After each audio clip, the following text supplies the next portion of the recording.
tako dobro.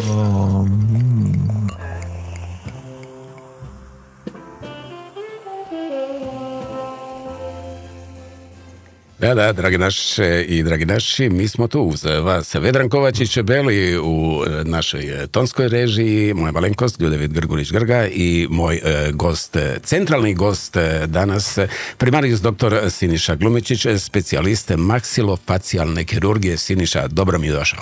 Još bolje vas našao. Hvala Grga na pozivu. Beli bok. Pozdrav svim prekrasnim slušateljima Radio Nacionala. Sina, dragi, možeš li se sjetiti kad smo zajedno bili u studiju? Znam da smo bili čak možda više puta. Više puta, ali zadnji onaj veliki pis radijskog etera bio je 2015. godine. Prije 9 godina. 9 godina. 9 godina. Kako leti vrijeme. Sina, dragi, rođen si u znaku bika. Jesam. 11. svibanj, to možemo i godinu otkriti. To je tu negdje 66. godine. Maksilofacijalna kirurgija. To je grana medicine koja se bavi bolestima kojim? Primarno glave i vrata. Znači, maksilofacijalna kirurgija već u samom svom nazivu govori da se radi o kirurgiji maksile i lica. Znači, u stvari sve što se tiče glave i vrata osim mozga. Mozak spada u neurokirurgiju. Znači, lice, čeljust i usta. I vrat. I vrat. Specijalizacija iz maksilofacijalne kirurgije u Hrvatskoj traje 54 mjeseca. Da, malo više od 5 godina. Dosta jedna teška, vrlo opsežna specijalizacija koja u sklopu svojeg programa uključuje i plastičnu kirurgiju, i opću kirurgiju, otorinolaringologiju, jedan vrlo onako sukus različitih kirurških struka i dosta onako dramatična kad gledaš sa bolničke strane. Znači, to su veliki tumori lica, tumori čeljusti, tumori jezika. Znači, jedan maksilofacijalni kirurg danas stvarno mora baratati ozbiljnim vještinama da rješava te probleme. Ono što te krasi od prvih dana, to je činjenica da voliš. Ja bih rekao, gotovo obožavaš svoj posao. Da. Ja sam u stvari imao tu sreću da sam od prvog dana kad sam ušao u ovu svoju struku bio specijalizant tadašnjeg jedinog i u stvari pionira estetske kirurgije na ovim prostorima profesora Boška Milojevića pokojnoga. Tako da čak i ova moja specijalizacija, bez obzira što je bila u sklopu maksilofacijalne kirurgije, bila u mom slučaju orijentirana na estetsku kirurgiju od samog početka. Kako na neki način pomiriti to čime se baviš sa svojim, recimo to tako, glazbenim ukusom ili senzibilitetom koji je na tragu onog što nerijetko puta zovemo smooth jazz? Da, baš smooth jazz. Pa ja volim svašta, ja ti volim od house-a pa nadalje, ali za mene nema života bez muzike. Znači, muzika je nekakav integralni dio mog svijeta i bića i kod mene na klinici, i to moje cure znaju, muzika mora biti jedan dio dekora i u operacionoj sali, i u čekaonici i svugdje, a i u mom životu općenito. Meni je muzika nasušna potreba. Znači, čim uđemo u tvoje prostorije, osjećamo taj senzibilitet Siniše Glumičića preko glazbe. Više manje, da. Ima različitih dana i različite muzike. Ja moram naglasiti da će večeras sva glazba koju ćemo slušati tijekom našeg razgovora biti glazba koju si ti odabrao. Hvala dragom Bogu. Naravno, počet ćemo, a i završiti s ženom koju ja na neki način slikovito zovem porculanskom lutkom. Šade. Ok. Jesi bio na koncertu Šade u Zagrebu? Jesam. Dakle, to je žena koju stvarno volim i zbog njezinih glasovnih mogućnosti, koncerata koji su, ja bih rekao, gotovo male kazališne predstave. Točno. I prva pjesma kojom otvaramo večerašnji razgovor je Kiss of Life iz Šade. Tako dobro. Moj gost je, dragi prijatelje, Siniša Glumičić, estetski kirurg, mogu te tako zvati? Može. Sina, koliko si danas obavio operacija? Danas niti jednu. Šališ se? Ne. Ponedjeljak je naš dan za ambulantu, konzultacije i na neki način, ja bih čak rekao, nekakva varijanta slobodnog dana za mene. Sutra krećemo s operacijama i od utorka do petka je naš kirurški pogon u pogonu. Tako. Dakle, to mi je poznato, taj način rada kod nekih slastičarni, kod nekih restorana koji ponedjeljkom ne rade, a sada smo čuli evo i na poliklinici Siniše Glumičića. Kako inače, Sina, izgleda tvoj uobičajeni dnevni itinerar? Pa jako je različit, ovisno o tome točno koji je dan u tjednu. Znači, ajmo reći... Evo sutrašnji dan. Da, sutrašnji dan je moj kirurški dan. dan prije se sa svojim curama, to jest mojim medicinskim sestrama upoznam s programom i onda ujutro prije nego dođem na posao odradim jedan mali trening za sebe doma. Dođem na kliniku i startamo odmah sa slikanjem pacijenta, razgovorom još jednom i krećemo s prvom operacijom. I onda taj protokol kreće od pacijenta do pacijenta. Kada je riječ o operacijama, imaš li neki način opuštanja ili je to danas za tebe na neki način postala rutina? To je za mene apsolutna rutina. Znači mi znamo točno kakav nam je protokol što se operacija tiče i ovisno o tome što radimo, takav je nekakav i protokol, pa čak i od muzike nadalje, ne? Znači ja najčešće moram priznati radim operacije noseva i faceliftinga. To su prekrasne operacije gdje ja u stvari s mojim curama, osim što i s pacijentima prođemo cijelu priču. Prosti, tu mora biti smut glazbeni senzibilitet. Ne mora. Dobro. Sve ide, sve ovisi o tome kako smo raspoloženja, kako je vrijeme vani, da li sunce sija ili kiša pada. Znači ako je nešto tmurno, odmah pokušaš dići level. Da. Recimo petak je uvijek dan za hrvatsku glazbu. Tako je, petak je naš Crow Day. Ali isto probranu, naravno. Probranu. Neki od tih brojeva ćemo čuti. Ja se nadam, da. Naravno. Ali uglavnom, a nekad jednostavno pustim i moje zaposlenike da izaberu muziku, pa se veselimo svi zajedno. Ja se svi win-win situacija. No, koliko te usrećuje to da, ne bih rekao, mijenjaš, možda je točnije reći, poboljšavaš izgled ljudi? Pa znaš šta ću ti reći, to je stvarno fantastična stvar gdje čovjek u jednoj ovakvoj struci kao što je moja, na dnevnoj bazi vidiš koliko su ljudi sretni ako bolje izgledaju. I nekad, znaš, kad se suočiš sa ozbiljnim bolestima u životu, to je potpuno nebitno. Međutim, u jednom životu normalnome, ti ako se budiš ujutro, pogledaš se u ogledalo i sam sebi si ok, imaš jednostavno bolji, ljepši dan. Pa sve do toga gdje su napravili ozbiljna istraživanja gdje se pokazalo da zgodniji ljudi su bolje plaćeni, zgodniji ljudi lakše prolaze, lakše nalaze posao, lakše se snalaze. Ljepota, koliko god mi to željeli sebi priznati ili ne, je izuzetno velika valuta koju čovjek ima. Sina kažu da postolar uvijek ima najružnije cipele. Kužiš što te želim pitati? Kužim, da. Ja nisam do sada ništa radio, čak svojevremeno su pisali, ne znam iz kojih izvora da sam operirao uši, ali nisam. Jednostavno, kako to bude, ja živim tu struku, ali nisam našao ništa što bi još posegnuo za time, pa čak niti za botoksom još. Znači ujutro kad se pogledaš u ogledalo, sina... Da. To momčiću. Ok sam si, točno. Sina dragi, Richard Lenners. Ko je to? Richard Lenners. Da, Me and Mrs. Jones je pjesma. A to je moje, to je Me and Mrs. Jones, ali cover. To je cover od Richard Lennersa. Tako je. I zvuči sjajno, poslušaj to. Ali zbunio si me. Ja sam tražio...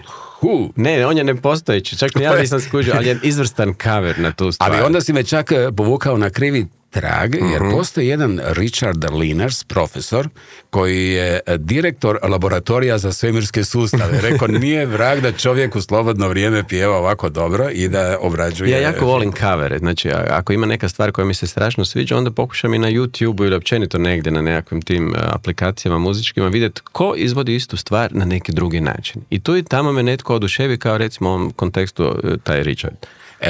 Richard isključivo izvodi kavere, dakle ja sam ga tražio, nema ni jedne autorske, samo kavere, ali to radi senzacionalno dobro. Dakle, Me and Mrs. Jones, Richard Lenners. Tako dobro.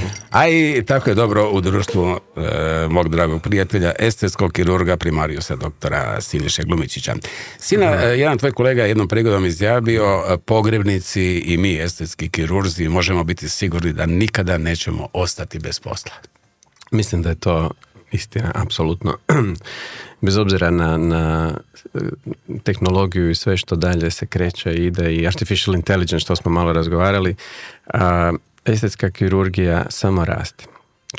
Čak u više nego estetska kirurgija raste estetska medicina općenito. Znači jedna cijela paralelna priča koja ne uključuje kirurška znanja, iskustva i struku, a to su liječnici koji rade filere, botokse, to se razvilo do neslučajnih granica. Ti uskoro sa svojim timom slaviš jedan ozbiljan jubilej, 30 godina rada u svojoj poliklinici. Sina, početi s privatnom praksom nakon tek završene specijalizacije, dakle s nekih 28 godina. Točno, da. Zasigurno je bila više nego hrabra odluka. Kakve emocije se, evo recimo, bude u tebi kada se vratiš u te dane? Prekrasne emocije. Naime, ja sam možda bez neke lažne skromnosti jedini u nekakvoj povijesti naše, bar hrvatske medicine, završio specijalizaciju danas i sutra startao svoju privatnu praksu, jer jednostavno nisam imao drugog izbora. Imao si već taj san? Jesam. Od prvog dana egzaktno sam znao što i kako. Naime, radeći kod profesora pokojnoga Milojevića sam ušao jako duboko u tu privatnu praksu, znači što, kako, zašto, kako se ljudima postaviti, kako s njima razgovarati, kako na cijelu priču posložiti. I s obzirom da on nenadano umro, ja sam ostao sam na neki način, nisam imao drugog izbora nego jednostavno uzdat se u svoje kljuse, kako se to kaže, i onog trena kad sam završio specijalizaciju otvoriti svoju praksu, tako da sam u petak položio specijalistički ispit, a u ponedjeljak sam već krenuo sa radom u svojoj tadašnjoj ordinaciji. Moram te pitati reakcija tvojih roditelja? Pa moji roditelji su uvijek bili podrška i izvanredni su bili, ali nisu imali puno inputa i čak su u jednom trenu mislili da griješim što sam otišao u tom smjeru, jer prije sam bio na neurokirurgiji, to je bila moja prva ljubav.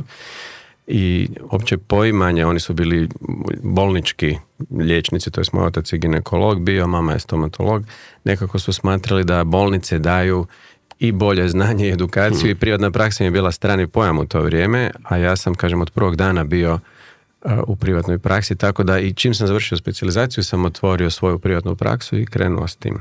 Da, malo prije si rekao da je po svemu sudeći fascinantan interes medicinara za estetikom.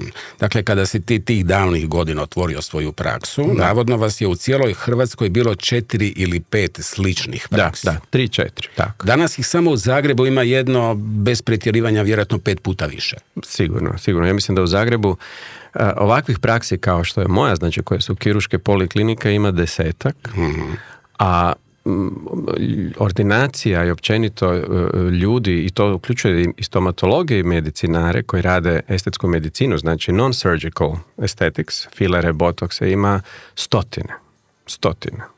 Ne znam da li ima ulica koja nema 2 ili 3 takve nekakve ordinacije. Koliko je to ozbiljno, odnosno neozbiljno? Pa gledajte, to je nešto što treba stvarno razmisliti. Čovjek koji se odlučuje na nešto napraviti na sebi, prije svega mora jako dobro razmisliti kod koga ide, koliko je taj čovjek, to jest taj stručnjak, educiran, koliko ima iza sebe dobrih rezultata.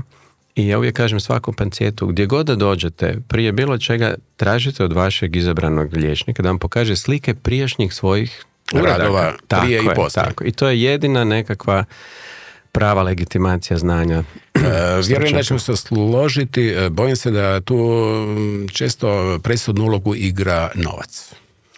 Tu ću jeftinije proći, pa ću otići kod stomatologa tog i tog. Da, ali često to zna ispast najskuplja varijanta. Najskuplja varijanta. Upravo to. Da. Recimo, mi imamo skoro 30% revizijskih operacija iz različitih ustanova iz cijelog regiona. Što bi rekli popravci. Popravci, tako je. To u stvari čini čak 1/3 moga posla, ne?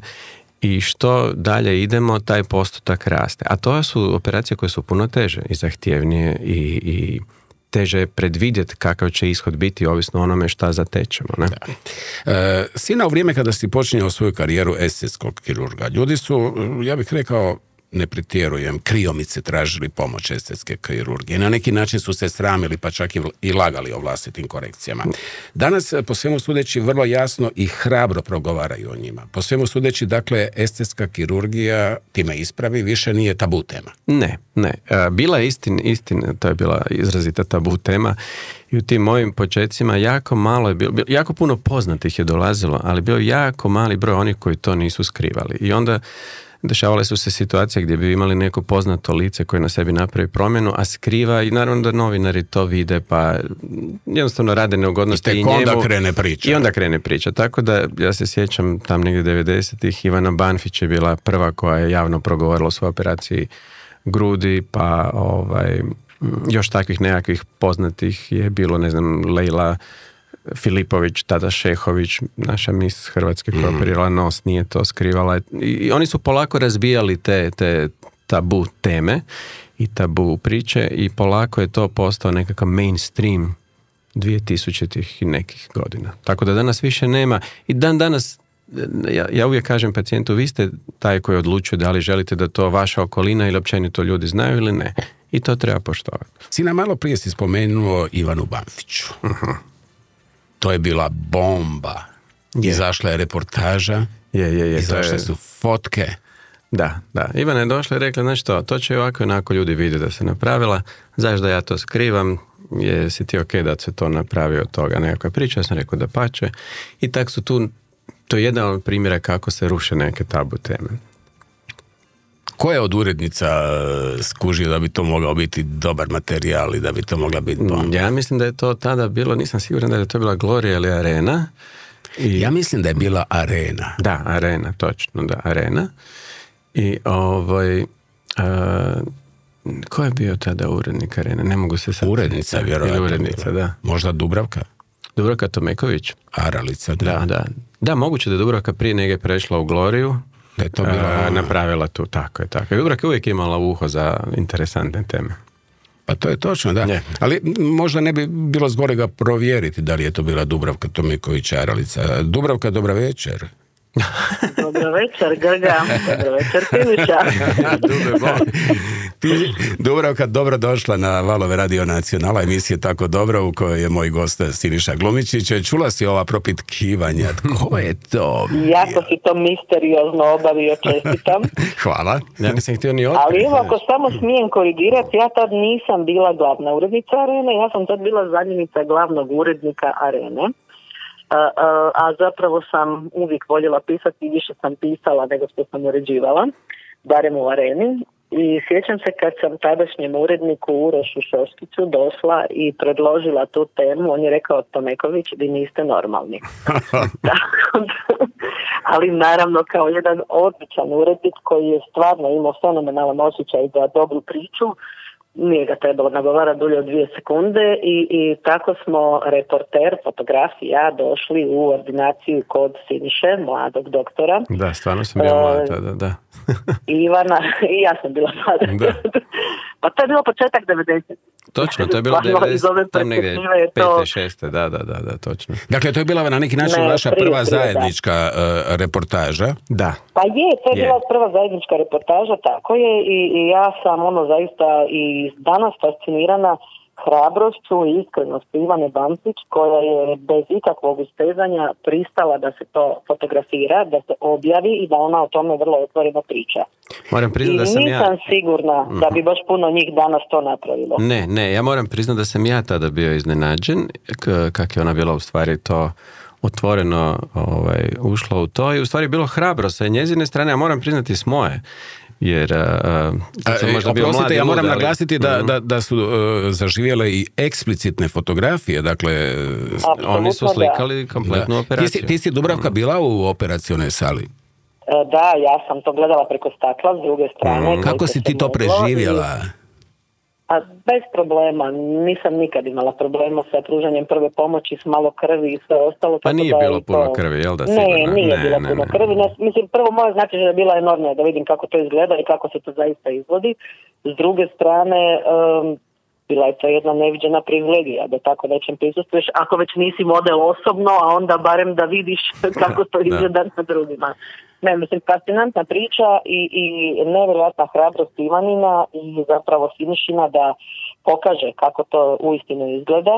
A moram priznati da nisam zapravo sigurna da li bi danas puno novina to objavilo i uopće u cijeloj toj našoj histeriji, čudoređa, zaštite svih mogućih prava, zaštite žena, privatnosti i svega ostalog, zapravo ne vjerujem da bi se to danas negdje probilo, ali mi to nismo napravili na jedan senzacionalistički način. Koliko god je to bila senzacija. Stvar je zapravo bila pokazati da to se radi, implikacije su takve, može se desiti to i to, i jedna iskrena ispovijest mlade žene pjevačice koja je objasnila zašto ona to čini. Točno tako, da. Ali sad moramo naglasiti još jednu činjenicu, Dubravko, a to je svjesni činjenice da je ljudima urođeno na neki način da zaviruju u tuđe živote. Gloria im je prva u Hrvatskoj omogućila da u tom, rekao bih, grešnom zadovoljstvu uživaju, ali kao što si rekla, kulturno, civilizirano i da pritom nešto i nauče. I tako je bilo, ja bih rekao, gotovo 23 godine koliko si ti vodila i oblikovala Gloriju od neke 1996. godine. A ja sam zapravo iz Arene s pozicije zamjenice glavnog urednika, Nino Pavić, tadašnji vlasnik Europa Press Holdinga, najveće izdavačke kuće u tom dijelu Europe. Ima jednu suptilnu metodu da me nagovori da pređem u Gloriju i da preuzmem mjesto glavne urednice, što u tom momentu mog života iz poslije nekih privatnih razloga nije mi baš bilo najpoželjnije, ali eto, bio je toliko ustrajan u nagovaranju zašto bih ja to trebala učiniti da sam na posljedku došla i mislim da je jedan od suradnika u tim tada crno-bijelom dvotjedniku bio i gospodin Siniša Glubičić, tako da smo se mi sretali kroz razne faze našeg života.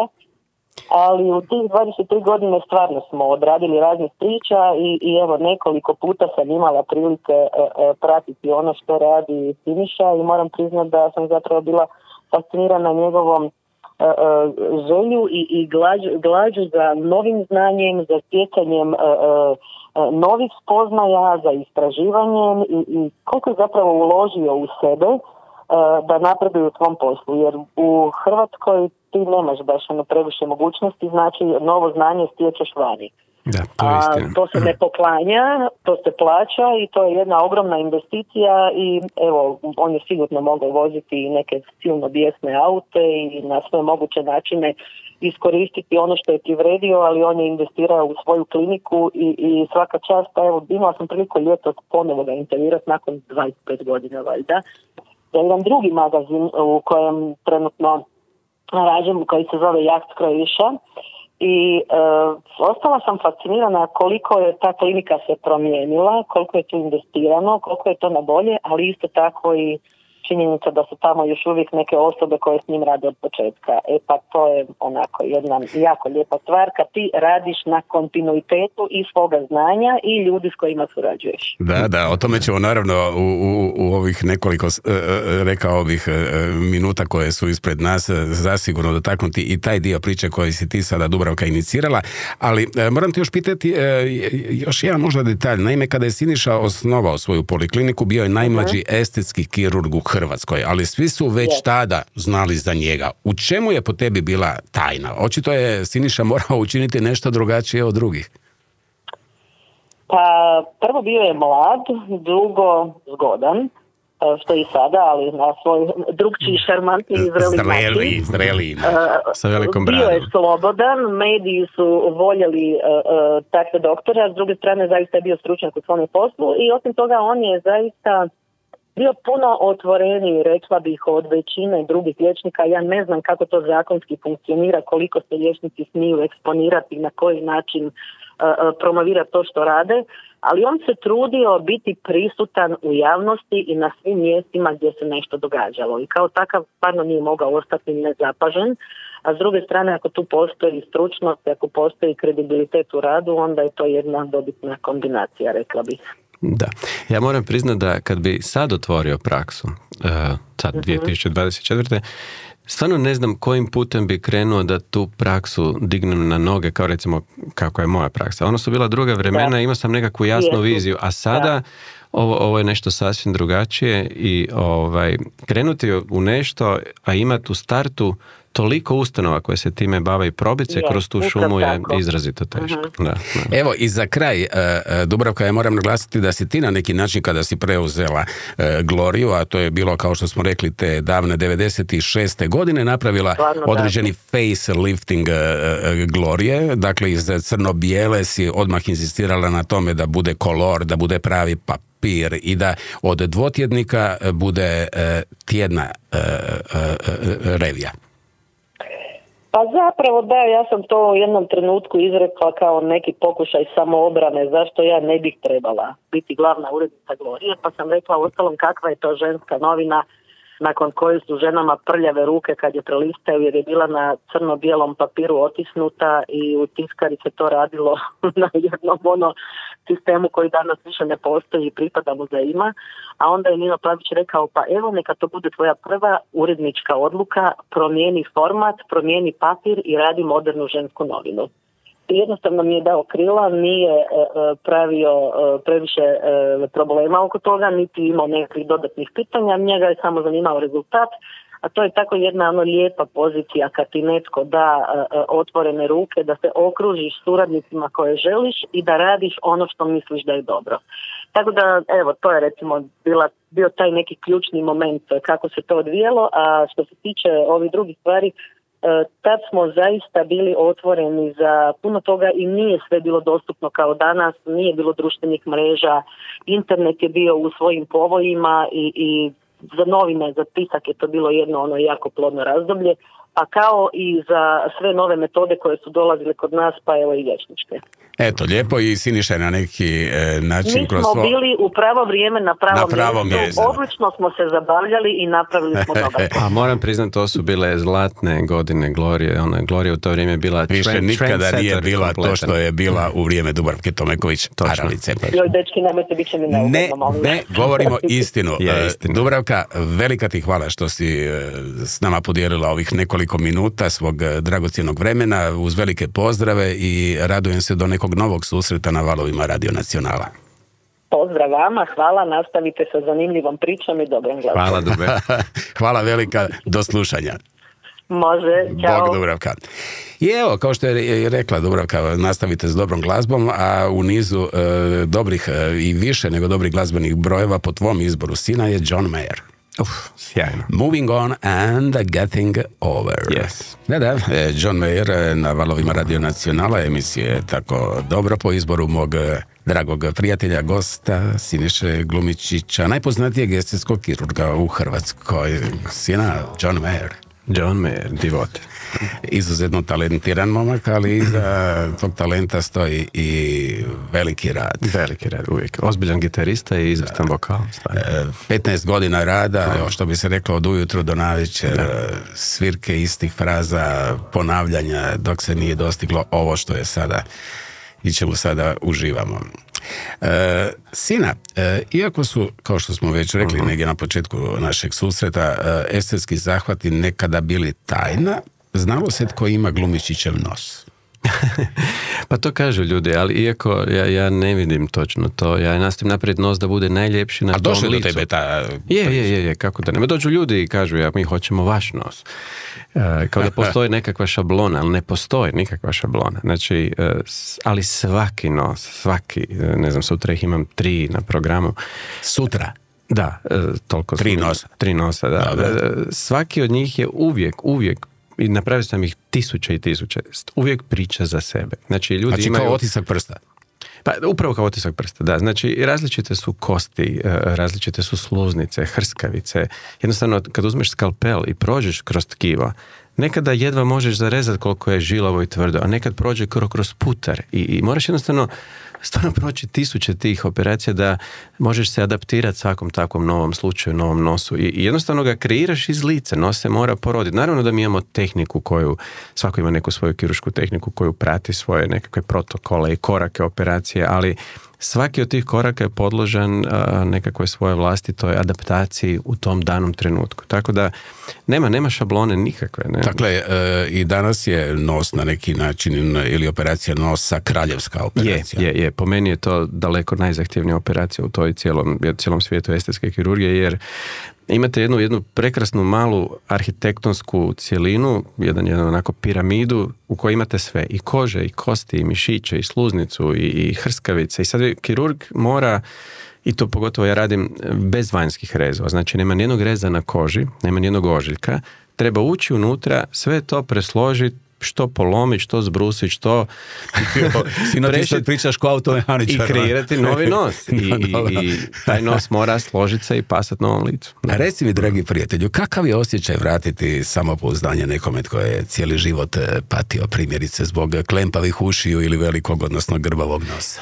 Prekrasan. Evo, to bi moje sestre mogle posvjedočiti. Mi svaki tjedan imamo uvijek nekoliko ljudi koji u suzama odu od nas, ali ono sretnim suzama, koji kad se vide, kad skinemo kalup, jednostavno kao da im je nekako veliko breme koje su nosili tokom života padne sa ramena. Ne? I velike su promjene, vi možete stvarno u roku tih 45 minuta, sat vremena operacije stvarno ljudima promijeniti život za 180 stupnjeva. To je fascinantno. Neopisiva. Neopisiva sreća. Ili ne znam, kada ženi koja uđe u nekakve 60. koja je, ne znam, i omršavila, izmučuje i COVID ili ne znam, desilo je se neke stvari u životu i naglo ostari, opusti se koža lica, vrata i sad vi napravite lifting i kad skinete zavod 24 sata kasnije i ničeg toga nema. I vratite ju 10-15 godina unazad. To su neopisivi trenuci sreće. Sina, imam ja jedan audio zapis sreće iz tvoje operacione sale ili ordinacije nakon uspješnog zahvata nosa. Poslušajmo. Just be happy like this. So you're happy? I'm very happy. Oh, I'm so happy. I know. You're so cute. Oh my gosh. Look, take a look. Take a look. I'll show you. So we got a bridge, which we didn't have before. We really narrowed it, and when the swelling goes down, it's going to be perfect. It's so perfect now. How can it get better? It can't get better. Kako ovo opisati? Sjećam se, to je jedna američka pacijentica, da, i to crnkinja. Da, ja mislim da je jedna stewardesa. Da, ona je jedna stewardesa iz Washingtona koja je došla do nas, preko jedne naše stewardese koje sam ja operirao nos. Da, ona je bila toliko srećna da je plakala i... Pa, čuli smo. Da. I to je u stvari kod nas, to je kod nas redovita situacija svaki tjedan. Tako da to ti daje... Znači ovi izljevi, ove eskapade sreće. Ima ljudi koji se pogledaju i onda budu čuduju pa se zabrinu, neobični su si, otečeni su i tako dalje. Mislim, svega ima, ali uglavnom sreća je u najvećem broju slučajeva. Ne, ovo je bilo toliko dojmljivo, evo i moj Beli se raznježio. Mi ćemo se sad morati ponovno opustiti uz još jednu dobru pjesmu. Fix You je pjesma pod nazivom koju izvodi, ali uživo, pazi, Sam Smith. To je naš dar tebi. Hvala lijepo. Izvedba u jednom pisu, kako glazbenici vole neretko puta reći. Draga Škvadro, s nama je ugledni liječnik Siniša Glumičić, kojega, ja bih rekao, čuli ste malo prije i u razgovoru s Dubravkom Tomeković Aralicom, naprosto obožavaju. Ima i svoju drugu veliku ljubav, a to je glazba. Da. Kao što smo čuli, glazbu puštaš tijekom operacija, čuli smo i što najčešće i na koji način svira tijekom tjedna. No, Sina, da se možeš ponovno roditi, bi li odabrao isti životni poziv ili bi možda dvojio između ove sadašnje i karijere glazbenika? Ja moram priznati, ja svoj posao obožavam i živim ga, znači nije samo da ga radim, ga baš živim, ali ljubav prema glazbi koju ja imam i na neki način input, jer sam i poznam puno glazbenika i svirao sam u bendovima i dan danas volim Tango je bio moj bend, tako je. Ali tamo si ti nešto lupkao? Tako je, tamo sam perkusije svirao, točno, ali sam završio školu za klavir. Da bi čovjek bio istinski glazbenik, stvarno mora ga Bog ili ne znam šta, sudbina dotaknuti da ima taj talent, uza sav trud i rad. A taj talent se stvarno rađa u tebi i to ne možeš naučiti. Prema tome, ja nemam taj talent. Znači, ja mogu... Čekaj, možda ti misliš da nemaš? Ne, znam da ga nemam. Znaš da ga nemaš. Znači, ja imam talent da uživam u glazbi, što je divno, što je za mene privilegija i to je izrazito duboko i emocionalno. Međutim, talent baš da produciraš glazbu, bez obzira pjevajući ili svirajući, to zahtijeva još jedan taj touch sudbine, koji nemam zato jer znam da nemam, jer poznam puno glazbenika koji ga imaju i kad ja nešto sviram, a onda oni to odsviraju, onda je to druga planeta. Zakucaju. Tako je. To isto kao kad valjda netko sjajno igra tenis i onda ga staviš na tenis teren sa, ne do Bog, sa Novak Đokovićem i ovo te jednostavno pomete. I shvatiš da je on jednostavno dotaknut s tim sudbinskim nekakvim prahom. Ali ja, oprosti, moram biti iskren i reći da sam istinski bio zadivljen i još uvijek sam tijekom ova 2 dana koliko je trebalo da preslušam snimku koju si mi poslao svog, ja bih rekao na neki način, glazbenog projekta. Da. Dakle, Siniša Glumičić za klavirom. To je tvoja pjesma ili? Je.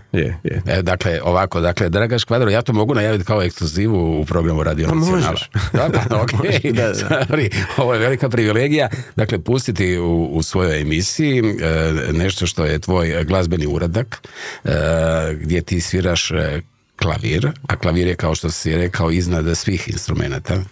Pa, da, ajmo reći tako. Mislim, klavir je prekrasan kraljevski instrument. Ali dobro, sad već kad smo dobili tu privilegiju i ekskluzivu pustiti, dakle, pjesmu koju ćemo čuti, a onda ćemo, Beli, i ja bih to toplo preporučio, umjesto ove podloge koja nam ide, neka ide do kraja emisije ova, jer je ona apsolutno po meni jedna od onih koja zadovoljava sve kriterije u kojoj se može lijepo razgovarati, gdje se plovi. Je. Background music.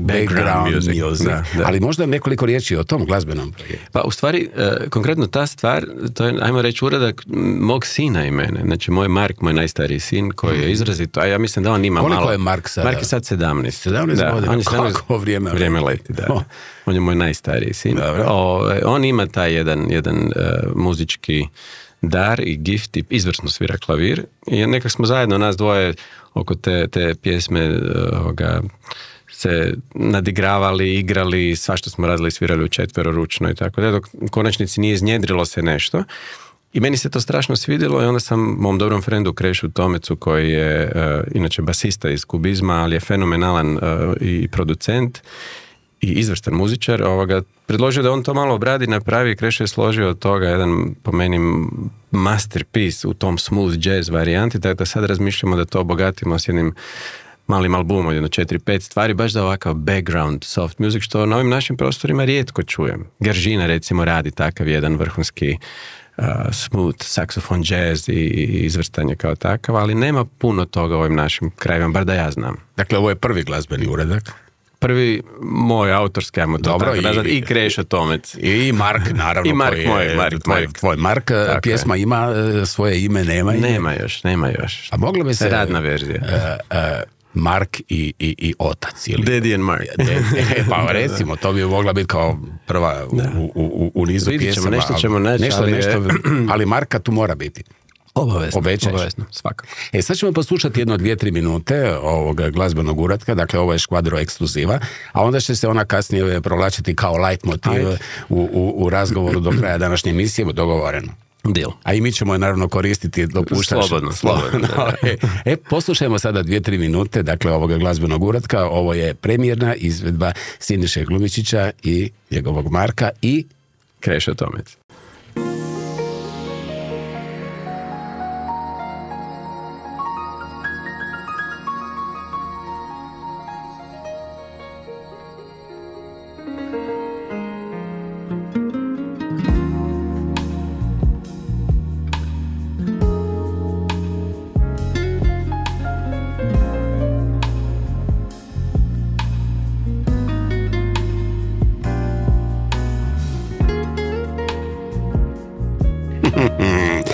Evo, čuli ste, dakle, dragi naši, Siniša Glumičić za klavirom. Smooth. Da. Neki new age, mogli bi na neki način. Soft smooth. Da. Jako dobro.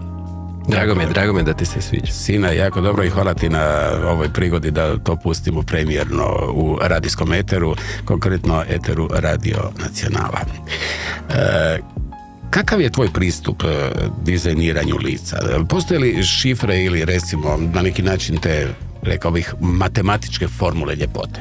Postoje matematičke formule ljepote, ali kad to prebaciš u nekakvu realnu priču, nemaju veze s ničim. Znači, te nekakve zlatne distance i ne znam, različiti prosjeci i promjeri između korijena nosa i korijena čela i tako dalje. U stvari, kad to apliciraš i gledaš ljude koje smatramo lijepima, nema nikakve veze. Evo, jedan od primjera koji na kongresima često prikazuje koje je najasimetričnije lice Hollywooda. Znači, netko koga pokazuju kirurzi i kažu, pogledajte koliko se razlikuje lijeva od desne strane lica, a čovjek je prezgodan. Bradley Cooper. Da. Jedan od najzgodnijih muškaraca Hollywooda. Znači, Bradley Cooper ima ekstremno asimetrično lice, oči u različitoj poziciji, asimetriju supraorbitalnog rubova i tako dalje. Uglavnom, tako da te formule nemaju puno veze sa životom. A kad pristupaš jednoj estetskoj operaciji, prije svega moraš stopiti to s osobom, ne mijenjamo mi lica u nekog drugog. To je bila velika greška, ako to neko i radi, griješi. Znači ti jednostavno moraš to lice naglasiti, ono što je lijepo, umjereno, ono što je manje lijepo nekako malo prikriti i sakriti i poigrati se sa prirođenom anatomijom svakog lica. Onda to ima smisla. Evo ti si sad naveo primjer Bradleya Coopera. Da. Dakle, mnogi su se zasigurno iznenadili jer Bradley se smatra jednim od najzgodnijih muškaraca u Hollywoodu. Ali samo je pokazatelj toga da nije simetrija i nekakva zlatna pravila ono što stvarno čini lice lijepo. Da, ali ti si, ako se ne varam, upiknuo još jedan primjer, a to je Margot Robbie. Da, ona je... Barbie. Da, evo recimo Margot Robbie koja je po meni jedna sad od ovih aktualnih ne svakidašnja ljepotica. Ne svakidašnja ljepotica koja izgleda prekrasno, kad ju malo bolje proanaliziraš vidiš da to nije niti, to je prirodan nos koji ne vidim da ima ikakvog tragova kirurgije, općenito ne vidim na njoj bilo kakvih tragova operacije, a izgleda jako lijepo i fino i elegantno i jednostavno je prezgodna, prekrasna je. Ali kaže doktor Glumičić, negdje sam, ako sam dobro memorirao, piše da ima asimetrične zigome. Ima, znači to su te jagodice. Jagodice, točno. Stvarno. Je.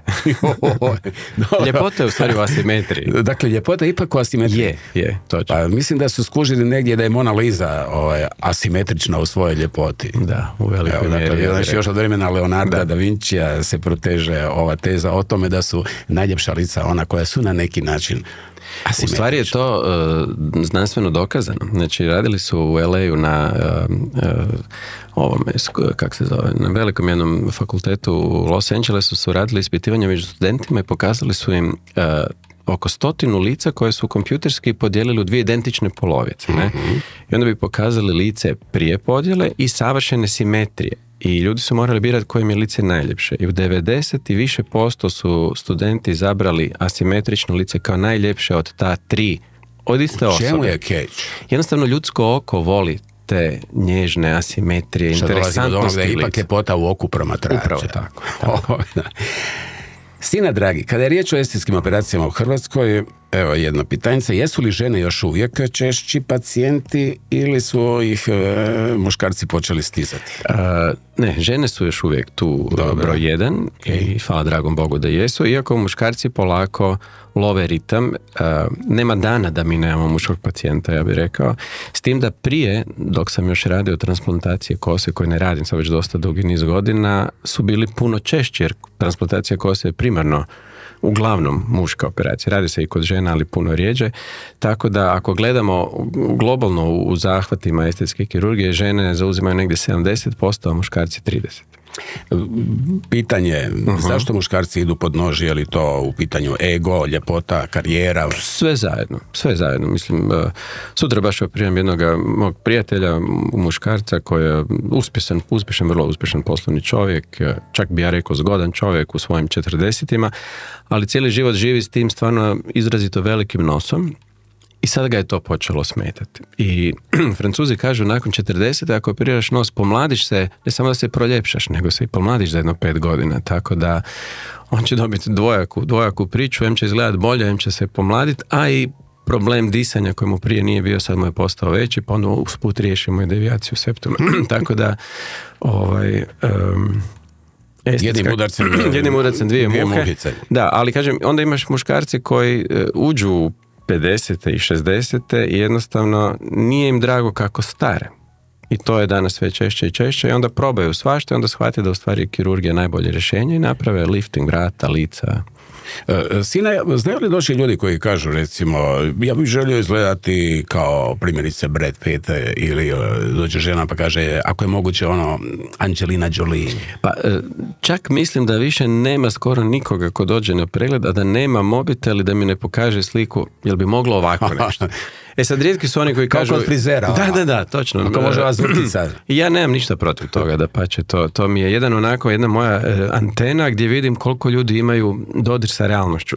I uglavnom ljudi izaberu nešto što stvarno liči na njih i što bi moglo imati poveznicu. Ne? A sad kad neko ima apsolutno nerealni feeling da bi mogao dobiti tako nešto, onda bolje ne operirati u startu. Ne? Rijetko da neko dođe i baš da kaže ja hoću točno ovakav nos. To i znaju ljudi da to ne ide. Ne? Ali kaže ovo mi se sviđa, da li bi mogli ići u tom smjeru. I to mi pokaže osjećaj njihove estetike. To je u redu. Znači, na neki način kad ti ukaže što hoće, već ti je lakše. Tako, da. Dobro. Evo još prije no što zasviramo još jednu od pjesama po tvom izboru. Možeš li se ovako na prvu, recimo, sjetiti neke od najneobičnijih želja svojih pacijenata? Mogu se sjetiti hrpu takvih želja koje to je već u rubrici bizarnosti. Tako, da, i to su stvari koje čovjek se začudi uopće kako su došli na takvu ideju i zašto su mislili da bi netko to napravio, pogotovo ja. Imali smo pacijenticu iz Milana koja je htjela treću dojku. Znači između dvije, treću dojku. Znači htjela je... Čuo si, treću dojku je htjela žena. Da. I ona je imala je kompletan nacrt na papirima. Ona je imala nacrt. Tako je. Znači ona je pokazala meni na nekoliko papira kako si ona to zamislila i na koji način bi željela da joj se ta bradavica istetovira. Nemaš bradavicu u sredini. A bavila se striptizom u Milanu u nekom klubu i htjela je biti jedina striptizeta s trećom dojkom. Tako da je to. Onda imali smo jednog umjetnika i to čak čovjek je, mislim da je akademiju nekako završio, on je došao, Slovenac je bio iz Slovenije koji je htio da mu sa leđa skinem jedno pedalj kvadratni kože da si napravi novčanik od svoje vlastite kože i da to bude dio njegovog umjetničkog izražaja. Strašno. Onda imaš ljude koji žele uši kao Spock zašiljiti ih ili ne znam rascijepiti jezik. Iza zvijezdanih staza. Da, ili imali smo pacijentu koji htjela rascijepiti jezik. Tako da ima tih bizarnih zahtjeva. Sinovo je bilo dosta ovak. Koje naravno se ne operira. Ma da. I vjerojatno treba znanja i načina kako ih razuvjeriti. Da se ne uvjerujede ili... Pa ja im vrlo lijepo kažem da to jednostavno ne radim, niti imam iskustva oko takvih. Kod nekog drugog. Pa ovo onda sad ovako možda čak i na tragu pjesme, bolje rečeno grupe koju ćemo sada slušati, Song Killers. Jedan od mojih najdražih kod nas. Da. Featuring Radiophonic, pjesma koju si odabrao, bolje ne reci ništa. Ovo je bilo stvarno dojmljivo. Ne možemo ne reći ništa, možemo reći da je u društvu sa Sinišom Glumičićem. Tako, dobro. Sina, dragi, od ovih poznatih pacijenata, glazbenih zvijezda, stvarno ima onih koji ne skrivaju da su tvoji pacijenti. Ima, da. Na primjer? Ja, čak i ti koji ne skrivaju, ne volim spominjati mene. Zašto ne voliš? Pa ne znam, nekak... Ima jedna divna, prekrasna žena koja ima isto tu S formulica, poput Bradleya Coopera ili Margot Robbie o kojima smo pričali. Ima ih sjajno pjeva. Dobro. Dolazi s juga. Dobro. Zove se? Ne znam. Daj, molim te. Muljaš. Ne, i čak i ja znam, znaš kak ti je to, bez obzira što neki skrivaju, neki ne skrivaju. Dobro. Ja nekako sjećam da nikad nije dobro govoriti o tim imenima, bar iz moje strane. Ali ona to tako lijepo kaže, ja odem na nekoliko pikica. I na osvježenje. Naša draga Tereza. Kesovija. Tere, draga. Tere, draga, Siniša, dragi. Tereza moja. Dobro nam došla. Pa evo, Grga, dobro sam ti došla, sigurno, pogotovo što imaš najdivnijeg gosta, kojeg ja izuzetno poštujem i jako volim. Eto. Obostrano, Tere. Evo, to je obostrana ljubav, draga Tere. Ja sam... Šta, Siniša je meni onaj čovjek koji meni podigne moje samopouzdanje, koji meni digne moral. Samo sa par malih pikulica, on to meni sve izravnao, te neke male borice sitne oko brade, oko usana i divan je, ne, stvarno, eto. Eto, sina dragi, jesam ti rekao da... Pa da si rekao diva, ja bi odmah. Tere, ja moram izraziti veliko zadovoljstvo što te čujemo u eteru Radio Nacionala. Glas ti je čist. Mi smo trebali biti prošlog tjedna zajedno u ovom studiju, ali nam se Tere razbolila i onda sam bio izuzetno sretan što je na večeri u Lisinskom, gdje je Dubrovnik darivao Zagreb, Tereza Kesovija digla publiku na noge. Da, lijepo je bilo i mislim da u redu je, znaš, uvijek nekako Zagreb daje Dubrovniku, pa sad ovog puta se osjetio Gradečak koji je gazda Radio Kaj, koji je inače sjajan radio. Sjetio se da kaže, pa čekaj malo, idemo Dubrovnik nešto da Zagrebu, i tako je to. Samo što kad je Dubrovnik Zagrebu ili je Zagreb Dubrovnik, uvijek sam ja tu. Naravno, ti si već postala sinonim za Dubrovnik. Da. Ali Tere, ja vjerujem da ćeš se složiti s tezom da se starenje, naravno ne može zaustaviti, ali se može na neki način usporiti. Evo, provedena su istraživanja pokazala da su vitalni ljudi u godinama tijekom svog života bili... Šta ću ti reći? Ja mislim da je vrlo bitno imati jedno općenito samopouzdanje u sebi koji si rodio sa sobom, si se rodio s tim i sa jednim elanom i sa, kako bih ti rekla, s jednom energijom koju čuvaš i voljom, željom, idemo naprijed, nećemo gledati natrag, idemo naprijed, a onda kad vidim da sam malo posustala jer mi je nekakva gripa uhvatila ili neki bronhitis i ne znam već što, ja kažem, Siniša moj, možeš li me primiti? Ma naravno, i onda mene primi, i onda meni pola sata sve sretno. Ali moram priznati, Tereza je fenomenalna pacijentica. Prvo, ona to sve podnese stoički. Drugo, ima tu jednu životnu energiju koja je nevjerovatna i netko ko dođe u takve godine i prođe takav život i takvu karijeru i nestaje. Znači, jednostavno nema za nju stopa, ona i dalje organizira, gura zajedno sa Gogom njezinom koja je njezin pratioc i podrška. Jednostavno ne vidim kraja tom entuzijazmu i tako da je meni u stvari čast kad mi Tereza dođe. Na sunce moje. Tere, i meni je čast i veliko zadovoljstvo najaviti da ćeš u ponedjeljak biti ovdje u ovom istom studiju u kojem je Siniša. To se radujemo od srca. Velika ti hvala što si nam se večeras pridružila, a vidimo se za tjedan dana. Tebi šaljem veliku pusu, ali isto tako šaljem mom Siniši veliki zagrljaj i veliku pusu. I mi tebi, naravno, i radujem se skorom susretu za tjedan dana u studiju Radio Nacionala. Hvala ti, Grga moj. Poljubac i lijepo spavaj. Noć i lijepo druženje, eto. Hvala ti, do slušanja. Bog, adio. Evo, dakle, naša Tere koja nema nikakav problem, dakle, reći da dolazi na tvoje pikice.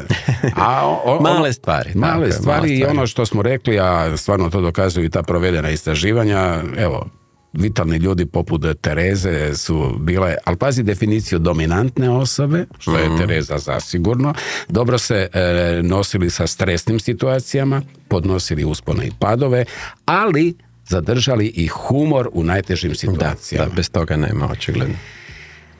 Naravno, ovi podaci ne znači da će svi s dobrom čudi doživjeti duboku starost, ali istraživanja dokazuju to na neki način potvrđenu tezu da smo sposobni kvalitetno živjeti čak 35% duže od današnje očekivane dobi ako se držimo ovih pravila kroz život. Znači, nosi kiriki, veselo, bez stresa. Dobra glazba. Da, ne vidim taj scenarij da je moguće, ali eto. Dobra glazba. Glazba svakako. Dobri ljudi oko tebe. Sve ono što ti imaš unutar svoje poliklinike, zar ne? Da. U proteklih gotovo 30 godina rada tvoje poliklinike, zasigurno je, sina, bilo trenutaka za pamćenje. Ipak, koje bi recimo ovako na prvu izdvojio kao posebno emotivne, neke koje možda rado prepričavaš, možda neke koje ćeš zauvijek pamtiti? Nešto, toliko toga ima. Jedna možda, ajmo reći, specifičnost te moje ustanove je da ljudi koji su počeli raditi sa mnom tih 90. godina su još sa mnom. Znači oni su više od pola života sa mnom. Sestra Darija Burić, koja je moja glavna sestra, sada je skoro skoro 28 godina. Lana Novosel, sestra moja, voditeljica kirurške sale, je sa mnom preko 25 godina. To su došli ko mlade djevojke i još su sa mnom. Da, ali su inficirane. Očito si ih zarazio dobrom energijom, od njih napravio dobru škvadru. Evo ja bih rado pustio dijelić atmosfere s vaše božićne čestitke, okay. A nju si snimio zajedno sa svojim timom, dakle medicinskim sestrama i tako dalje. Evo, škvadro, čujte samo dijelić atmosfere u Glumičić Medical grupi.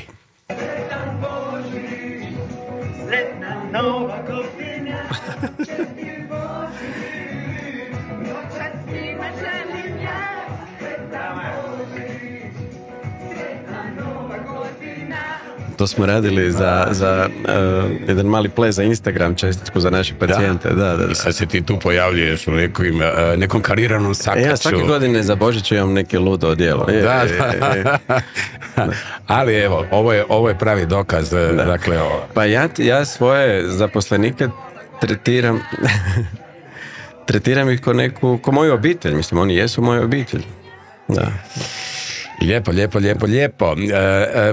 Prije što poslušamo i još malo popričamo o nečem što me također zanima, a imam potrebu da na neki način i to naglasimo, Korona je zatvorila mnoge zdravstvene ustanove, pa tako i tvoju polikliniku za estetsku kirurgiju. No tebi je nanijela još, ja bih rekao, jedan veliki emotivni udarac. Naime, zbog širenja virusa si morao te 2000. godine otkazati spektakularnu proslavu 25. obljetnice. Da, 2020. Kad je počelo? Da, 20. To je negdje bilo, da. Da, mi smo imali, ja sam trebao imati veliku proslavu, 25. godišnjicu. To se mjesecima pripremao. Mjesecima, da. I to je bilo, ja sam to organizirao u Mimari. I sad ne samo da sam sve organizirao i sve posložio, i to je bio veliki event za preko 300 ljudi, došlo mi je jako puno kolega od profesora Larabija, koji je predsjednik Američke akademije za estetiku lica, do brojnih kirurga iz Europe, Amerike i od svukuda. Svi su doletili u Zagreb za to i dan prije, noć prije, tada je taman kretala korona, to jest počeli smo shvaćati da su se pojavili prvi slučajevi u Hrvatskoj. Tako je.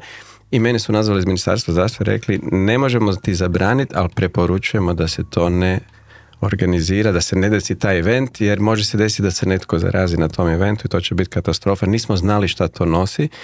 I ja sam u sred noći, te noći, dan prije velike proslave, morao to jednostavno prerezati i otkazati. Tako je. To je bilo strašno teško, meni palo, još mi je bilo teže zbog tih silnih ljudi koji su mi ukazali tu čast, da su došli zbog mene tu, mislim, to su stvarno i svjetski autoriteti i koji su navrat na nos se tada morali vraćati nazad u toj jednoj paničnom strahu od te korone, jer su se svi aerodromi u Europi zatvorili, ostaje samo London kao connection sa Amerikom i to baš su bili dramatični trenuci, nismo imali izbora, morali smo to prekinuti. Da, to je zasigurno emotivno itekako zaboljelo. Bilo mi je jako teško, ali s druge strane zamisli da smo imali taj event i da nakon toga se ispostavilo da se netko ili više ljudi zarazilo na tom eventu, što je bilo lako moguće. To bi bilo još gore. Jasno. Ali kad već smo se dotaknuli te nimalo lijepe epizode, osjećam potrebu da se prisjetimo još jednog, na neki način tvog, rekao bih, emotivnog trenutka, teškog u ovih gotovo 30 godina rada tvoje poliklinike, a to je gubitak gospođe Dubravke Živko. Tvoje Dude. Dubravka je bila moja desna ruka i moja, od prvog dana još kod pokojnog Milojevića radila kao moja sestra medicinska i bila jedan sjajan čovjek i vrhunska instrumentarka i kad sam otvorio praksu, u stvari uvijek je Duda bila sa mnom. Znači Duda je sa mnom radila i prije nego sam otvorio praksu. Ja sam radio u Sloveniji, sam imao u Rogaškoj Slatini ordinaciju i putovala sa mnom. Bila mi je znači apsolutno i desna ruka i možda najiskreniji, najbolji prijatelj i 2012. godine u roku 3 mjeseca je teško obolila i jednostavno u 40. godine života umrla. U nekim najboljim godinama. U najboljim godinama Duda je samo nestala u roku 3 mjeseca, a imala je toliku nevjerovatnu životnu energiju, nisam mogao vjerovati da se nešto tako brzo i tako drastično može desiti. Još pri tome bila je samohrana majka, imala je divnog sina od 12-13 godina, znači to je jedan šok za sve nas, a pogotovo za njezinu tu obitelj je bio strahovit. Ne? Ostao si u kontaktu? Apsolutno, da. I sa sinom, koji je sad već veliki dečko i sa cijelom obitelji i dapače, Duda je neizbrisivi trag ostavila kod mene. Da, zato sam imao potrebu da se prisjetimo naravno Dude i da joj na neki način pošaljemo pjesmu njoj koja je bila, kao što si lijepo rekao, na neki način neodvojiv dio toga svijeta. Pjesma koju si odabrao, Vjerujem u anđele. Da, Oliver Dragojević. Tako dobro. Siniša Glumičić u studiju Radio Nacionala emisije Tako dobro. Baš je dobro. Da, drago mi je da ti je baš dobro. Mnogi sina bivši pacijenti postali su ti prijatelji. Jesu. Neki od njih poznata lica. Neki su te čak zarazili svojim ljubavima. Jesu. Neki, ne znam, brodovima, neki motorima. Je, točno, je. Ko te zarazio motorom? Motorom me je zarazio Dino Rađa. Da. Dino Rađa je moj stari prijatelj i pacijent, nema tu tajne, ali kod Dina se stvarno radilo o slomljenom septumu dok je još igrao u NBA-u. Mi smo stari i veliki prijatelji i Dino me je zarazio s motorima i ja sam počeo voziti motore, pa sad ima već dosta, sigurno tam negdje iza 40 godina, ima dobrih 15 godina. A već ti bio u lijepim godinama? Ne, bio sam u ozbiljnim godinama i mislim da tako bi to i trebalo biti. Ja sam baš svojim sinovima rekao, motore ćete voziti kad mene ne bude jednog dana. Ma daj. Jer motori su, kad god da okreneš, opasni. Ali znači Dino je krivac? Dino je krivac, tako je, i Dino i ja smo imali dosta i putovanja sa motorima. Što zajedno? Tako je, da, prošli smo cijeli Route 66, nas dvojice, da, i pa smo i Europu jedan put prošli. Dino je puno više u stvari vozio, a onda sam nakon njega, jer on je na neki način pustio motore, oprosti, sad ćemo ga pitati zašto je pustio to. Dino Rađa je kreio telefona. Dino, dobro večer, dobrodošli u emisiju. Gdje nam je tako dobro. Bog. Dobro večer, Bog dozvo. Dino, dragi, dobro nam došli. Evo, ja ću samo kratko Dina predstaviti. Osvajaš 2 olimpijske medalje. Svjetski prvak, višestruki klubski prvak Europe, uspješan NBA igrač Boston Celticsa. 2018. Dino je doživio ogromnu počast primanja u košarkašku kuću slavnih, onu u američkom Springfieldu. Lijep pozdrav, Dino, još jednom dobrodošli. Dobro večer svima. Kako ste vi to našeg dragog prijatelja zarazili motorima? Dakle, bili ste kod njega prije x godina, podvrgnuli se neestetskim korekcijama, vaša je operacija imala primarno zdravstvenu osnovu, dakle, trebali ste riješiti... Pa nismo se mi tu upoznali, mi smo se upoznali na promociji Petrove pisme jedne davno, prije 25-6 godina. Tu smo se prvi put upoznali i nakon toga malo po malo, s obzirom da nas veže dosta istih interesa, ronjenje, interesantnih interesa. Da. Tu smo se jako zbližili i do danas imamo neke svoje običaje ponedjeljkom. Ovo je naš dan danas, tako je. Danas je naš dan. Danas ste nam uskočili u naš dan, jer mi imamo nekakav dogovor svaki ponedjeljak navečer da se viđamo na kavu. Da. Pa onda, ako vi, Dino, prihvatite moj poziv da dođete u emisiju, onda ćete opet morati na neki način napraviti... Uzimaš nam ponedjeljke. Uzimam vam ponedjeljke. Točno. Ali prije 15 godina je Dino izjavio, kako je, lijepo to kažu Dalmatinci, infiša u motore.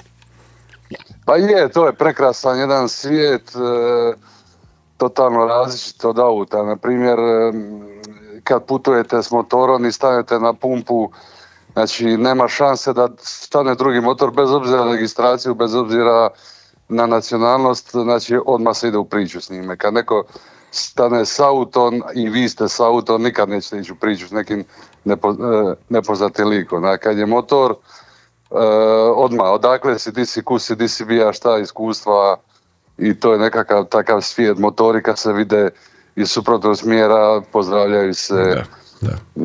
To je jedan kompletno drugi svijet, interesantan, gdje ti kroz tu kacigu nema mobitela, nema pričanja, nemaš suvozača, mirisi puta, mirisi trave, mirisi svega, nekako doživljavaš drugačije taj svijet oko sebe nego kad si u autu, i fenomenalan je, samo je opasan. Nažalost...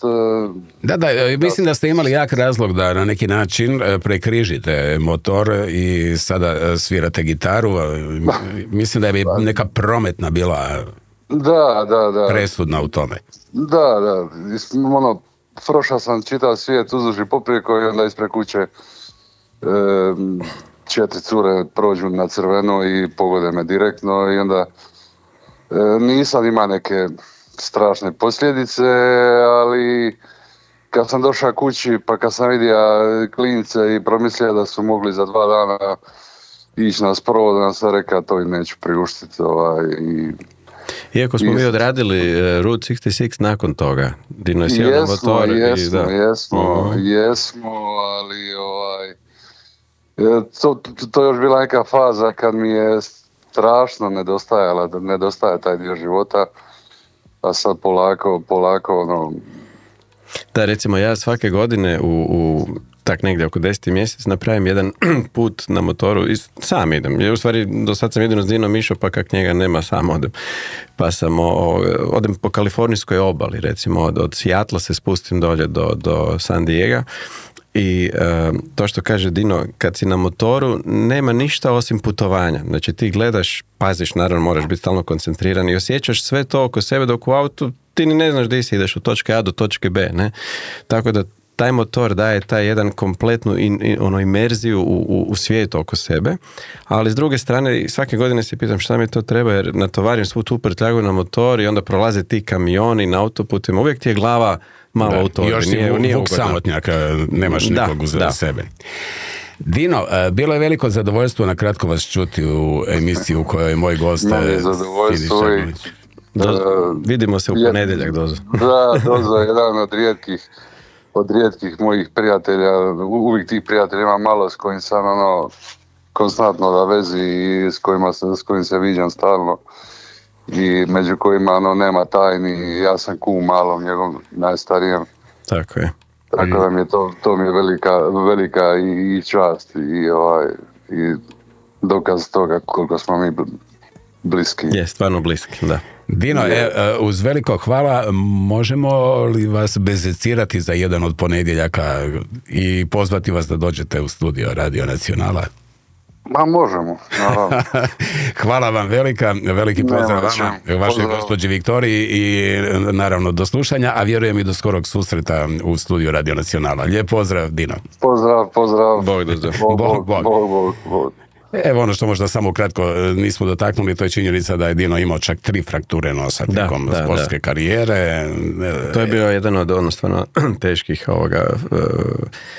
noseva, što bi čovjek rekao. On je imao tu nesreću da je nekoga je od suigrača zviznuo, ili od suprotnog tima laktom, slomio mu nos, međutim on je morao igrati dalje. On su mu stavili masku i tamo jedno tjedan, 2 kasnije kad je to zaraslo opet na isto mjesto, tako da je to bila dupla fraktura i neugodno, da. A i ti si, Siniša, vjerujem morao paziti kada si pristupio operaciji nosa, gdje, dakle, naglašavamo, nije bio u pitanju estetski zahvat, iako kad si vjerojatno napravio tu korekciju i omogućio normalno disanje, došlo je i do neke estetske umjerene, uvijek je to povezano, u stvari u velikoj mjeri je to povezano. Ali pazi, kad je lego negdje čovjek 2,11 m. Da, noge uvijek vire sa stola pol metra još. I onda moraš praziti, vjerojatno da mu ne napraviš premali nos. Nikako, ne, to samo još prije no što zasviramo još jednu od pjesama po tvom izboru. Koliko traje takav zahvat, recimo? Kod mene 45 minuta, sat vremena? Da, nikad ne više od sat vremena. 45 minuta do sat vremena.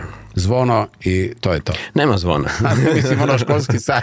Da, ali tu ne ide. Veliki odmor, idemo dalje. Od pjesama koje se odabrao, tu su Majales. Da. I pjesma od ljubavi. To je jedna od meni možda najdražih naših pjesama. Evo, jedna od gotovo najdražih pjesama Siniše Glumičića, estetskog kirurga, koji je danas gost sa hrvatskih prostora. Sa hrvatskih prostora. Idemo, Majales. Sina dragi, je li dinamika razvoja estetske kirurgije fantastična poput, recimo, dinamike u IT tehnologiji? Konkretno, je li točno da se danas uz pomoć takozvane ultrazvučne tehnologije mogu doslovce dizajnirati konture tijela? Pa, strahoviti razvoj tehnologije koja je aplicirana u medicini, a od svih medicinskih struka u estetskoj kirurgiji to najbrže ide. Jer je valjda i potražnja takva i valjda i financije igraju ulogu. Ulaže se, da. I tako da je fantastično, recimo, ja kad sam počeo raditi tamo prije 30 godina, liposukcija je bila rađena ogromnim uređajima koji su jednostavno vukli tu masnoću van dosta grubo. Danas je to otišlo jednu totalnu perfekciju, koristi se laser, ultrasound, gdje mi otopimo masnoću, pretvorimo u putar, pa onda vrlo precizno vadimo van, radi se high definition liposuction. Jednostavno, tehnološki napredak je ogroman, iako u nekakvim baš onako egzaktnim kirurškim stvarima, kao što je operacija nosa, facelifting, još uvijek je tu kirurg, bazični instrumenti i njegova vještina i znanje najbitnije, ne? Ali ogroman input tehnologije u estetskoj kirurgiji. I vam dahće za vratom AI i umjetna inteligencija? Strahovito. Znači, po meni, artificial intelligence će promijeniti svijet, globalno svijet u roku godina, nekoliko godina, a uključujući medicinu strahovito, pa i estetiku. Ne toliko kirurgiju, tako da ja kao kirurg neću toliko to osjetiti, ali u sklopu estetske medicine non-surgical enormno. Već danas postoje roboti koji mogu aplicirati i hyaluron i botoks takvom preciznoću da jednostavno, jer oni vide pod kožu, znači oni mogu vidjeti pod kožu gdje ima krvne žile, gdje nema, bez hematoma. Hoćeš ti ulagati u umjetnu inteligenciju? Pa ja moram, sigurno da. Hoću da i pratit ću to, jako pratim, mene to jako zanima. Naravno. I bio sam sad u New Yorku prije par mjeseci u jednoj klinici kod doktorice Ešem, to je jedna izvrsna plastična kirurginja u New Yorku koja već koristi artificial intelligence u tim konzultacijskim pripremama, u definiranju što od svega ono što se nudi primijeniti kod pacijenta. Znači, umjetna inteligencija te poskenira? Tako je. Znači, umjetna inteligencija, znači od određene kamere, infrared kamera, sve živo, ultrasound, multispektralne. Tako je, snimi lice pacijenta, definira točno strukturu mišića, kože, vaskularne strukture, sve, neuralne strukture i onda sugerira ili u dogovoru sa liječnikom ili jednostavno po upitu pacijenta sugerira što napraviti da se lice pomladi 2 godine, 4 godine, 6 godina. I onda ponudi odmah... I to kao na meniju imaš ono pomlađivanje 2 godine. I onda ponudi cijenu za 2 godine, 4 ili 6, ti izabereš šta možeš. I shodno tome unesu se podaci i onda robotska ruka može aplicirati sve to s preciznošću koju čovjek možda niti nema, jer vidi pod kožom, znači vidi gdje je vaskularna struktura i sve. Sina, dragi, mi obični smrtnici možemo samo maštati. Gotovi smo. Ili kao Grumfu Alanu Fordu kad kaže, jesi li primijetio da smo na starim fotografijama puno mlađi? Da. Gotovo je. Bože dragi. Sina, jesu li estetski kirurzi na neki način, ja bih rekao, psihoterapeuti svojim pacijentima? Neki jesu, neki nisu. Jer ta estetska korekcija nikada nije samo estetska. Nije. Ona sigurno zahvaća i onaj osjetljivi, senzibilni dio ljudske psihe. Ja uvijek kažem, na tim predavanjima koje imam, uvijek kažem ljudima, postoje vam 3 faktora koji definiraju uspjeh operacije. Prvi je, naravno, vještina i znanje kirurga. Drugi je pacijent, njegovo psihološko stanje, njegov psihološki profil. I treće je faktor X koji jednostavno nitko ne može predvidjeti, to je reakcija organizma na operaciju. Jer vi možete napraviti najbolju operaciju na svijetu, imate pacijenta koji je izuzetno pažljiv i sluša sve upute, ali njegov organizam može reagirati na ovaj ili onaj način, može izazvati hipertrofični ožiljak, keloidni ožiljak, tako da ta 3 faktora su najbitnija, ali ovaj drugi faktor, znači psihološki profil pacijenta, to je na kirurgu da prije operacije procijeni koliko je pacijent tu psihološki stabilan i spreman na promjenu koja slijedi. A za to je vjerojatno potrebno iskustvo. Apsolutno. I veliko iskustvo. I čak i dan danas vam se nekad provuku kroz sve moje protokole i senzibilne mreže i radare koji vam iznenađenja. Tako je. Jesi li ti si na neki način profesionalno deformiran? Recimo skeniraš osobu i odmah uočiš što bi na njoj trebalo korigirati. Sigurno da. Ja odmah vidim što bi tu imalo smisla, što ne. Ne. Više se ne opterećujem time. Nekad kad sam bio mlad, znao čak i prići pa reći dajte da nešto napravimo. Rijetko, ali sam znao. Ali sada više ne, ali činjenica je da ne možeš pobjeći od toga. To je dio mojeg bića i posla i svega. I onda kad nekog vidim, točno vidim, gle, ovdje bi se stvarno moglo... Ja bih to drugačije na neki način definirao, jer u stvari ne treba nikoga u životu uvjeravati u nešto.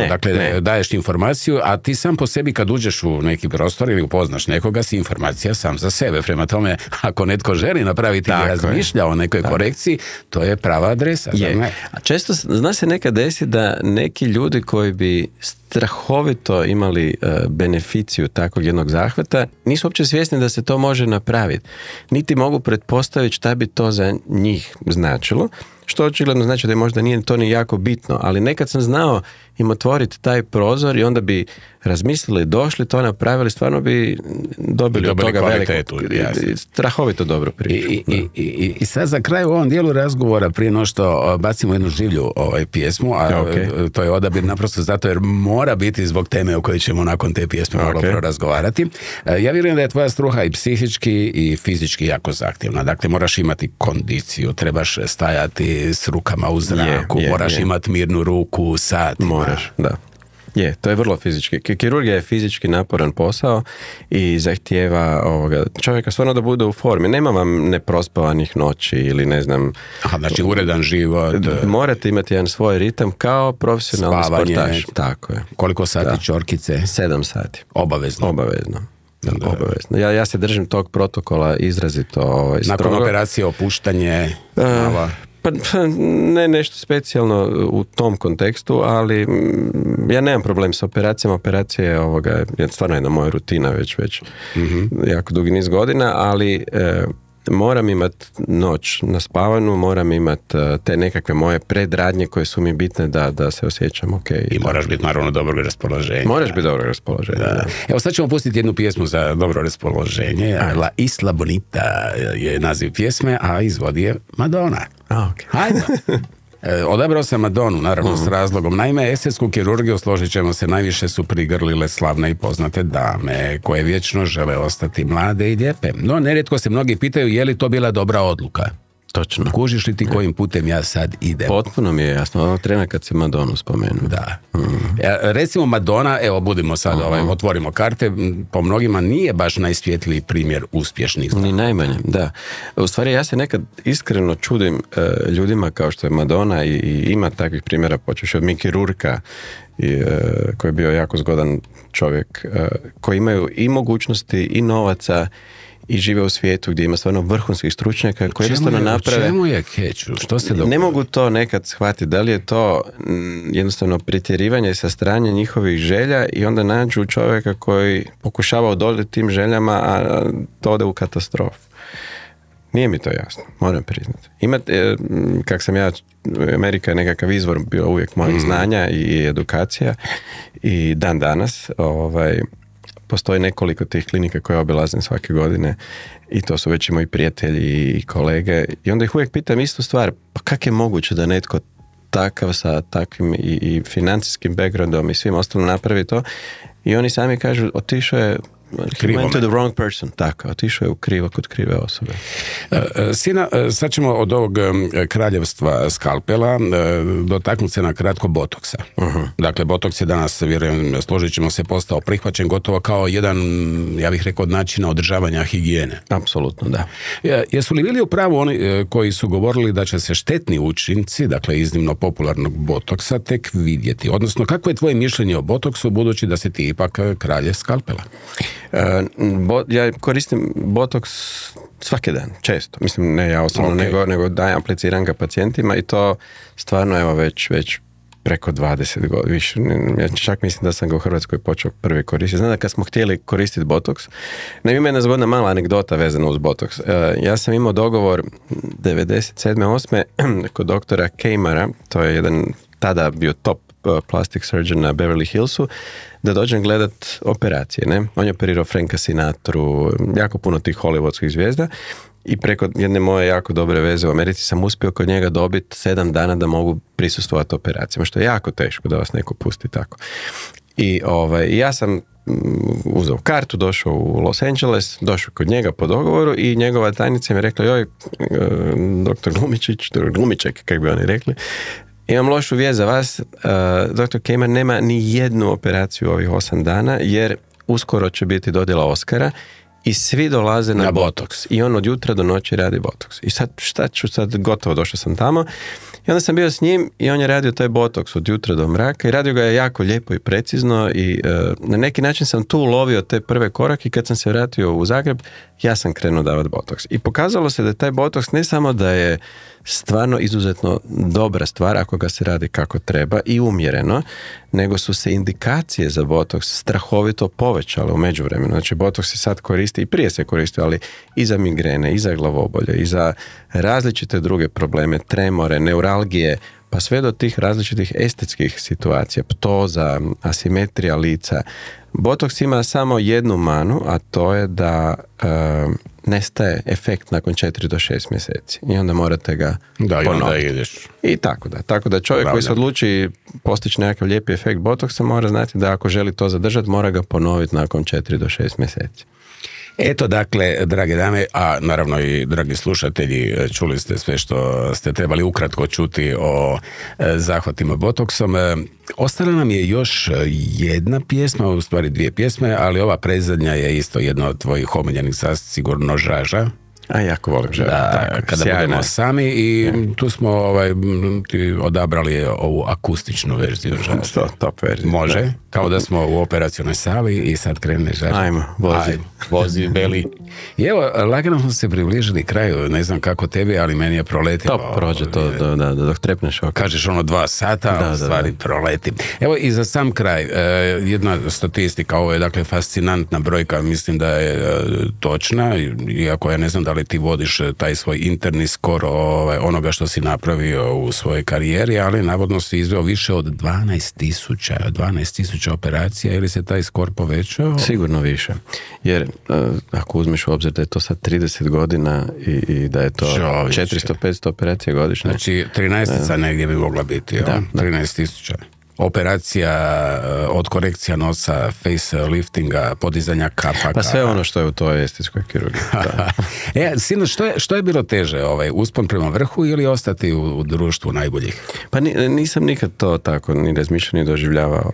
Ja sam nekako uvijek htio pružiti pacijentima najbolje od onog što struka može pružiti. Znači, ako čovjek ode danas u LA ili u, ne znam, New York, Chicago, Pariz, da isto to možeš dobiti kod nas. Bez ikakve greške. Dokaz toga je, oprosti, ona pacijentica koju smo imali audio zapise, dakle, stewardesa koja je mogla otići u LA. Mogla.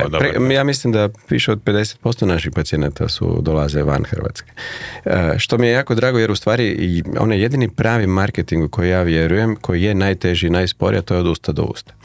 I ako operiraš nekoga i taj čovjek je zadovoljan, on će uvijek nekoga dovesti ili preporučiti. Tako. I to je nešto na čemu sam ja bazirao tu svoju praksu i naravno da uvijek pomognu i ovi nekakvi medijski istupi, nastupi na ovaj ili onaj način, ali jedina srž i prava vrijednost nečijeg rada je upravo preporuka od zadovoljnog pacijenta. Ili ova epizoda koja se u konačnici dogodila u avionu, kad je dakle stewardesa... Tako je. To je jedan primjer toga. Kako krenula se to u razgovor s putnicom. I konkretno baš od te Jenny, stewardese, je, ne znam, ja mislim možda smo 7-8 ljudi već operirali koji su došli kao njezina preporuka. Tako da uvijek sam išao s time da dam maksimum od onoga stvarno što danas ta struka može dati. Tako da sve ono što možete dobiti danas, kažem, u tim najboljim... I nemaš nikakve komplekse, oprosti, s obzirom na ove tvoje dječake preko bare koji se bave istim. Ne, da pače, ja sam sad, s obzirom i na to silno iskustvo i godine kad dođem tamo i poznam te ljude koji smo prije 20 godina... Nekad se čudim. Nekad se u stvari Mi iz Hrvatske. Da, baš se nekad znam začudim čuditi kad odem u neke ovako klinike pa gledam šta radi, mislim, o Bože, toliko to naplaćuju, a toliko bi ljudi to bolje kod nas dobili i za manje para. No dobro, Sina, jesi li danas nakon gotovo 30 godina, to smo nekoliko puta naglasili tijekom ovog druženja, življenja i bavljenja estetskom kirurgijom i za sebe po nekom svom poimanju na vrhuncu? Pa ja bih rekao što se struke tiče da je sad pred menom taj jedan, ajmo recimo reći, jedan lijepi period stvarno gdje imaš znanje, iskustvo, tehnologiju, opremu, ekipu, znači sve smo nekako posložili da damo the best possible u godinama koje dolaze. Jer ja nekako sam još mlad kad to pogledam ovako. Točno. Ali evo, nakon svih ovih premisa, sve ovo što smo posložili tijekom ova 2 sata, ima li kao konkluzija, naravno, nešto što bi rekao onako univerzalno, nešto što si recimo kroz operacije naučio o ljudima?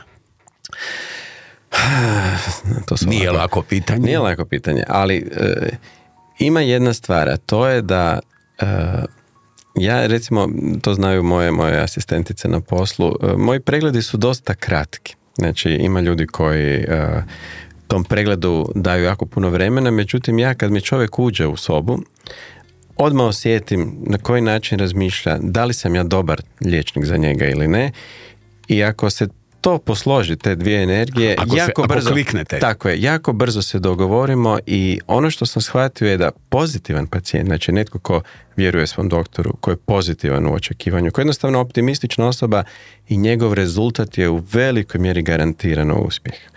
Čim netko ima nekakve down phase ili nekakve lošu energiju, pokušavam izbjegavati takve ljude i takve operacije. I znam ta simbioza je tako ključna. Je, užasno je bitna ta simbioza pacijenta i njegovog doktora i da budemo na istoj valnoj duljini. To je želja, povjerenje i dobra energija. Točno. I onda ako se dogodi neko ko ulazi s određenim animozitetom, onda ne može. Da. I to na tom pregledu, znači zato ja jako brzo to definiram, da li to je tako ili nije. Ako imamo tu super simbiozu, za čas ćemo se posložiti, dogovoriti, pogledati slike prije, poslije drugih pacijenata i znamo šta nam je činiti. A kad to krene u ispitivanja, nadmudrivanja, filozofije, ulaženja u nešto što oni ne znaju, kad ulaze u dubinu struke, u stvari ne znaju puno o tome, nek su samo na internetu pročitali to, po meni je već to nekakav primjer kada treba odustati od operacije. Nemojmo se mučiti. Tako je, upravo to. Hvala vam.